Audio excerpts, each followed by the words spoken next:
১ কোটি কর্মসংস্থান তৈরির প্রতিশ্রুতিতে ক্ষমতায় এলেও বিএনপির ৬ মাসে উল্টো বেকার হয়েছেন ৬২,০০০ শ্রমিক। এই সময় নানা সংকটে বন্ধ হয়েছে অন্তত ৯৫টি কারখানা।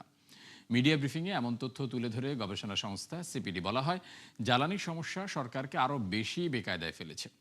এ সময় অর্থনীতির ৬২% সূচকই নিম্নমুখী বলেও জানানো হয়। আর সমস্যা সমাধানে সদিচ্ছা থাকলেও সরকারের সক্ষমতায় ঘাটতি রয়েছে মনে করে সংস্থাটি।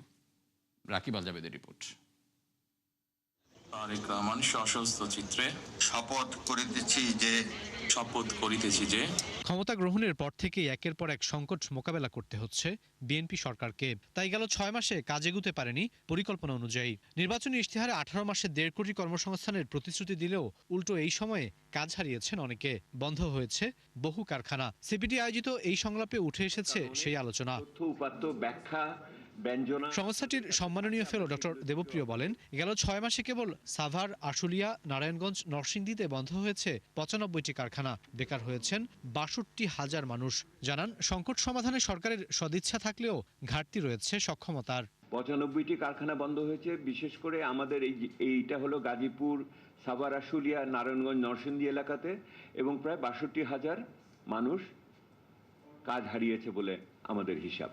এ সময় মূল্যস্ফীতি, প্রবৃদ্ধি, বিনিয়োগ, বিদেশি ঋণের মতো ৩১ সূচকের ১৯টিতেই বিপরীত চিত্র দেখেছে দেশ, যার পেছনে সমন্বয়হীনতা, উচ্চপদে রাজনৈতিক বিবেচনায় নিয়োগ দেয়াকে দায়ী করেছেন অর্থনীতিবিদরা। বৈদেশিক বিনিয়োগ এবং এটার সাথে যদি আপনারা মিলিয়ে আমাদের উৎপাদন সূচক দেখেন, শিল্প সূচকে, তাহলে আমার উৎপাদন খাতে যে এই মুহূর্তে স্থবিরতা বলাটা কম বলা হবে, এইটা একটা শঙ্কাজনক অবস্থার ভিতরে আছে। চেষ্টা করা উচিত কিভাবে শিল্পায়নের মাধ্যমে আমরা শোভন কর্মসংস্থান করতে পারি। ইনফরমাল সেক্টরে জব ক্রিয়েটেড হবে ১ কোটি হবে কিনা সেটা আমি এখন বলতে পারবো না। সংলাপে পে স্কেল নিয়ে সরকারের গড়িমসির সমালোচনা করেন বক্তারা।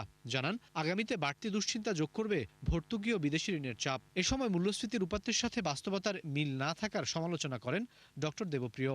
মূল্যস্ফীতির ধারার সাথে ব্যক্তি জীবনের যে অভিজ্ঞতা, সেটা তো মিলছে না। আমরা সাধারণভাবে যেটা বলতে চাচ্ছি, পে স্কেলের ব্যাপারটা ওনারা মিসহ্যান্ডেল করেছে এখন পর্যন্ত। সামনের দিকে বিনিয়োগের জন্য এই জন্য আমরা খুব দ্রুত এইটার একটা বড় ইতিবাচক পরিবর্তন হবে, এইটা আমাদের মনে হচ্ছে না আপাতত।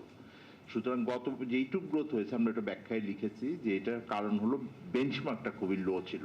চলতি অর্থবছর লক্ষ্যমাত্রার চেয়ে ২০ ভাগ কম রাজস্ব আদায় হবে বলে শঙ্কার কথা জানায় সিপিডি। ক্যাপিটাল মেশিনস তো আসতে, ইম্পোর্ট হতে সময় লাগে, আপনারা জানেন। রাকিব আল জাবেদ, ৭১, ঢাকা।